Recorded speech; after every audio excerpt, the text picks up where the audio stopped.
A resolution was filed at the House of Representatives seeking to investigate the supposed poor water service of Villar-owned Prime Water Infrastructure Corporation. The probe is also meant to look into supposed irregularities entered into by local water districts with Prime Water. The Local Water Utilities Administration is now assessing the company's performance following orders from Malacanang. Let's get on point with Zambales 1st District Representative Jay Konghun. Congressman, welcome to the show. Maraming salamat po sa inyong oras. Magandang gabi po, Ma'am Pinky, at lalong-lalo na sa ating mga nanonood at mga nakikinig. Magandang gabi po. So kayo po ay nag-file ng resolution para tingnan itong JVA or Joint Venture Agreement sa pagitan ng Prime Water and Local Water Districts. I know that this is quite important to you dahil, if I'm not mistaken, sir, no, Congressman, Prime Water is also partnered rather with your local water utility dyan po sa Zambales, in Subic, Zambales. Tama po, Ma'am Pinky, no?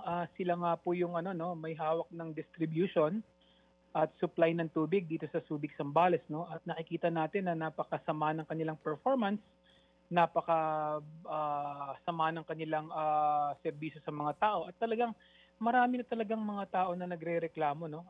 Patungkol sa ibinibigay nilang serbisyo. Since when, Congressman? Gaano katagal na po ito? Medyo matagal-tagal na rin, kasi nung pumasok sila sa joint venture agreement sa aming local water utilities dito, yung ating water district, is marami silang ipinangako, no? Lalong-lalo na sa kanilang investment plan na kung saan nakalagay doon within 5 years, mag-i-invest sila ng almost 200 to 300 million sa first phase, no? Pero hindi natuloy yun. 7 years lang nakalipas, almost 40 million pa lang yun ay invest nila, no? So makikita natin na talagang hindi sila tumutupad, sa memorandum of agreement na pinirmahan nila sa mga local water utilities. What is the name of the local water utility there? Yung Subic Water District. Subic Water District. Maybe you can give us a little bit of a background, Congressman. Paano ho ba nangyayari itong mga JVA at sa mga local water districts? Kasi pag nagiging progresibo ang isang lugar, syempre tumataas ang pangangailangan ng tubig ng ating mga mamamayan. Usually ang mga water district, wala naman kakayahan yan para mag-expand, no?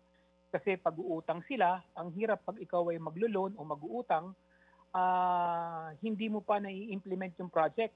Kailangan mo nang magtaas ng singilin ng tubig.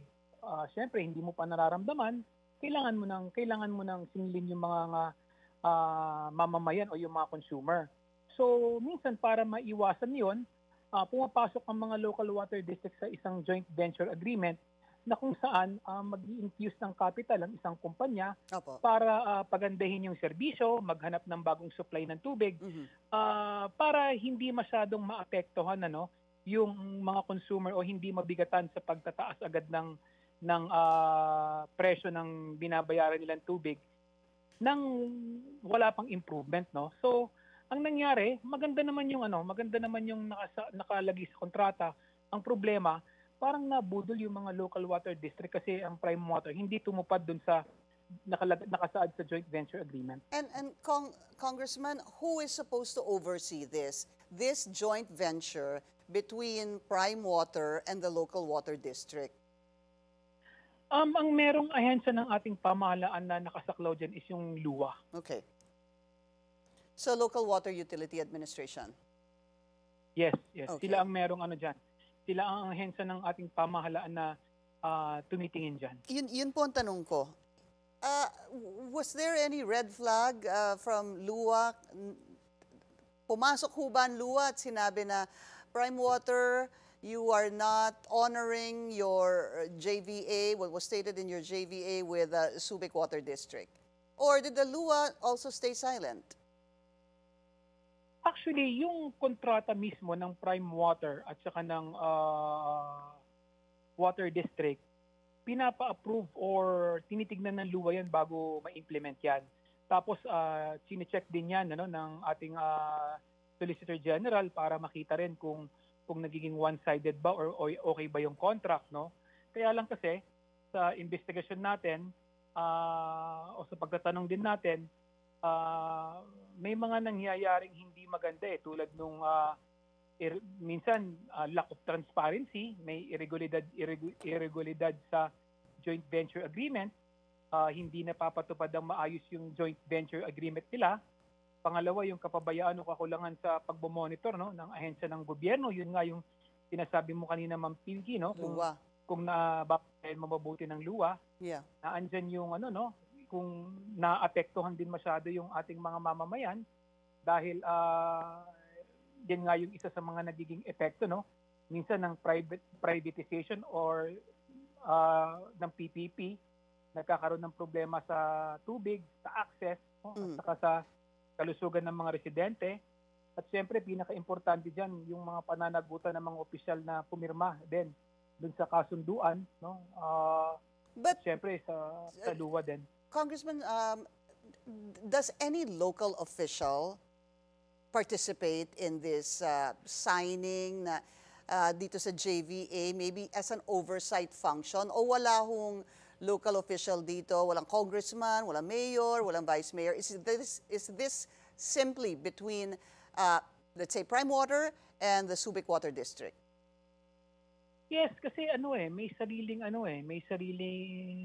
ang local water district it is an independent body Parang parang GOCC yan na kung saan ang nangangalaga at tumitingin sa kanila yung luwa talaga.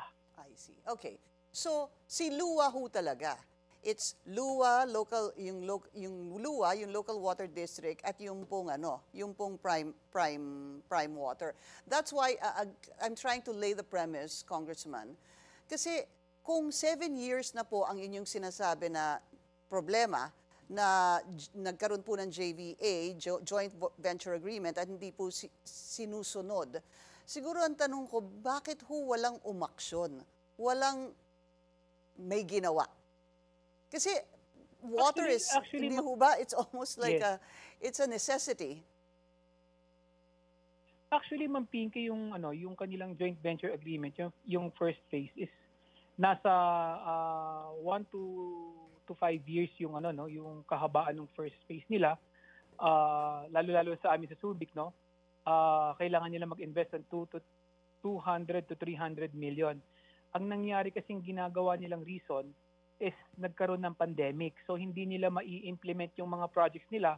I see. So ang ginawa natin, binigyan pa sila ng pagkakataon para ng time para i-invest para bigyan ng time para yung project, para i-implement yung mga project. But ang problema ngayon, 7 years na, ganun pa rin yung nangyayari. So natural, Ma'am Pinky, umaangal na yung mga tao, umaangal na rin yung local water district dahil hindi nga marunong tumupad sa usapan itong prime water. At ganyan din yung nangyayari sa lahat ng prime water sa buong Pilipinas. So, hindi lang ito nangyayari sa isang isang lugar na kung saan yun lang yung hawak ng prime water. Yeah, I mean, so, halos lahat ng hinahawakan nila sa buong Pilipinas, ganyan yung nangyayari, may delay. May mga reklamo din, of course, as we've heard in the past, even during the campaign, sir, sa Bulacan, meron din po sa Pampanga, and also Cavite, I believe, also in other places. So you filed a resolution, this needs to be looked into.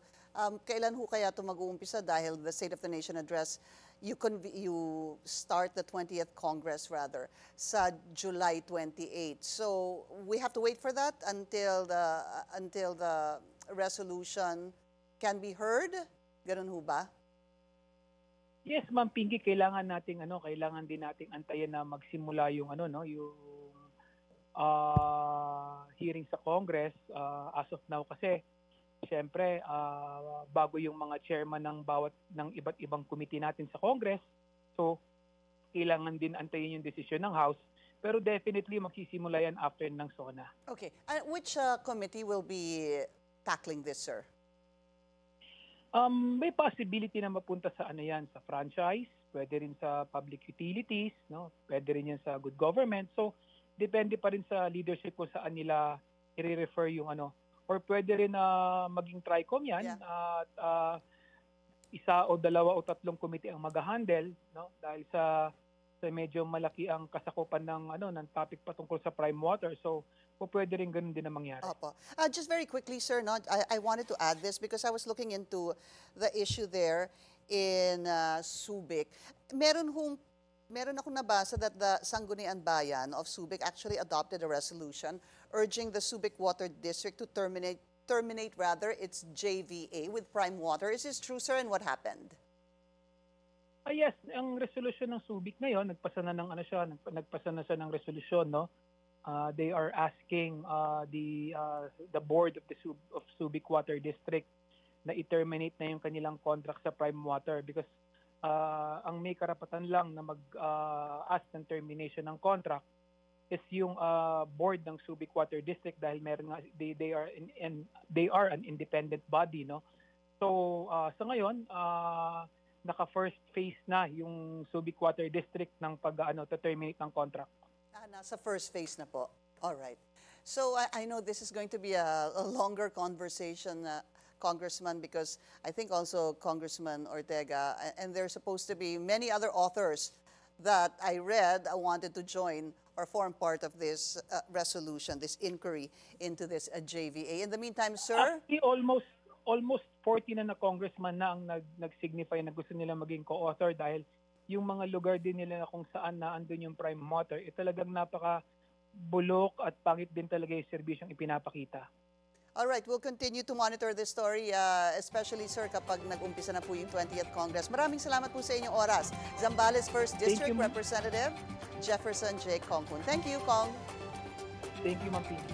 That's On Point. Join us again tomorrow, 7:30 p.m. here on BNC, the Billionaire News Channel. I'm Pinky Webb. Thank you for watching.